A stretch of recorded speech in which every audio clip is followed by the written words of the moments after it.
Hey, welcome back to In the Ring with the Heckler. I'm the Heckler. This week we talk about the AFC and NFC South, and we start with the AFC, and just like always, we're going to start from the bottom and work our way up.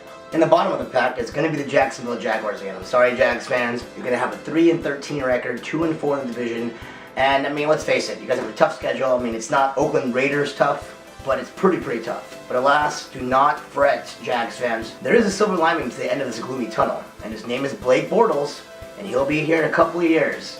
But this year's record is going to help you guys get a better draft pick. It's going to give you guys a receiver to be partners in crime with Marquise Lee on the other side. I mean, Cecil Short's pretty good, but imagine what he would be like if he was a slot receiver. So, once again, don't fret. The future is indeed bright, Jag fans. Finishing in third in the division is going to be the Houston Texans. They're going to finish 3-13, 2-4 in the division. They're going to have a pretty horrible year. I mean, as I told Mike earlier, this is a really bad division from the Colts. I mean, it's going to be really hard to watch them play. It's going to be ugly.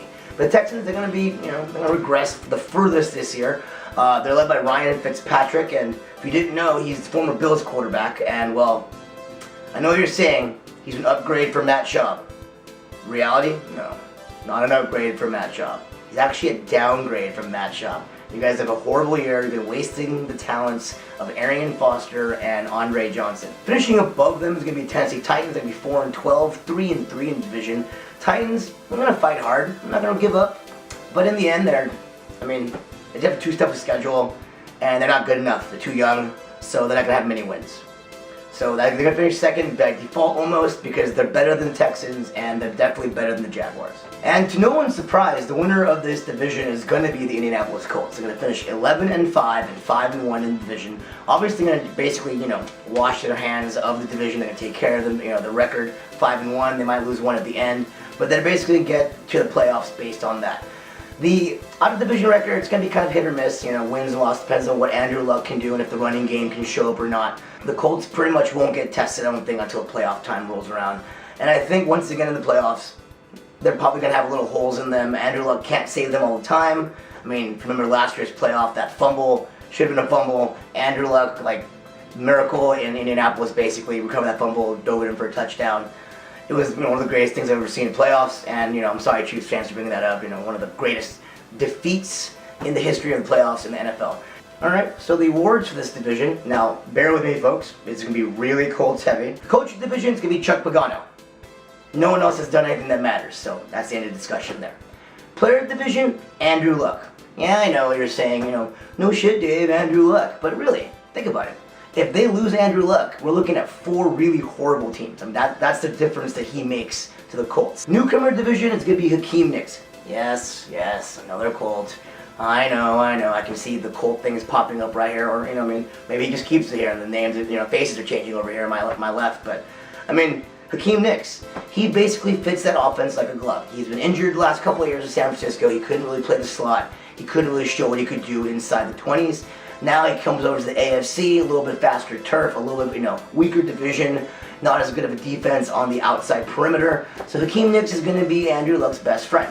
He's going to give Reggie Wayne probably another 2-3 years on the back end of his career. And he's going to make Trey Richardson's job a lot easier in the backfield because the safeties aren't going to be able to come up into that box and get 8-9 deep. Because Hakeem Nicks is, arguably, but he's a Pro Bowler. He's also arguably an elite receiver, but he's definitely a Pro Bowler. So he's definitely a newcomer division. The defensive player of the division, yes, another Colt, it's going to be DeQuell Jackson. He's going to be a beast all year. He's going to basically remind Cleveland fans what he was when he was in the other division over there. And, he's going to make them cringe. He's going to wish that DeQuell Jackson was back in Cleveland because Cleveland's going to have some good things going on this year. Alright, the offensive player of the division. Alright, we're going to go to something that's not a Colt here. It's going to be Arian Foster of the Texans. Yeah, he may end up being the lone bright and burning star in the Houston Sun. It won't help in wins, but he'll have another all-pro season. He'll be in the running for NFL Player of the Year, Offensive Player of the Year. He's got a really good year. He's going to make a lot of fantasy owners really happy that they drafted him. But other than that, nothing else really to, hang your hat on in Houston. Even Andre Johnson's going to have a mediocre year. The Rookie of the Year is going to be another Texan, Jadeveon Clowney. Now I know at this point you're watching, you're going, wow, how much of a genius is this, man, Jadeveon Clowney? But really, no, he's going to win Defensive Rookie of the Year in the NFL, so this is the most obvious choice. Well, that's it for the AFC South. Don't forget to subscribe. subscribe down there. Is it still down there? I think it is. It's blinking at you. Subscribe. Anyway, it's right below me. And if you want to leave a comment, go ahead. I might address it next week, depending on how coherent it is. But coming up next is going to be the NFC South here in the ring.